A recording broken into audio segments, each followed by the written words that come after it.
Заклучно со вчера до Општинската комисија за проценка во Делчево пристигнале вкупно 220 пријави за претрпени штети од невремето. Комисијата веќе е на терен и работи на проценка, а сериозни оштетувања се регистрирани на јавни и приватни објекти, како и на земјоделски површини. Евидентирани се штети на кровот на основното училиште Ванчо Преке, дел од кровот на детската градинка Весели Цветови, дел од кровот на Домот на културата каде е сместена општина Делчево и други институции. Најголемо оштетување има на трите згради на улицата Никола Јонков Вапцаров, каде на две згради крововите се целосно оштетени, а од паѓање на кровната конструкција голема штета е нанесена на околните 4 семејни куќи и возила кои биле паркирани во околината. Информираат од општината.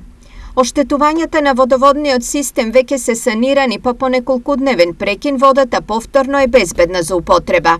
Поради невремето, значи беше во прекин доводот на електрична струја во филтер станицата во село Работивиште, поради што водата минуваше низ филтрите, значи се филтрираше водата, но не можеше да се не работеаше пумпите за инjektирање на хлор, полиелектролит и алуминиум сулфат, значи не беше третирана со соодветните реагенци. Поради тоа упатив на апел за граѓаните да ја користат само за како техничка вода за лична хигиена. А сега, значи, сега состојбата во веднаш наредниот ден со ставање во функција на електричната енергија, пумпите почнаа да работат и водата е во одлична состојба. Во делот на земјоделието и сточарството досега најголеми штети се регистрирани во село Бигла, каде од удар на гром се усмртени 15 грла овци, 8 јагниња и 4 грла кози.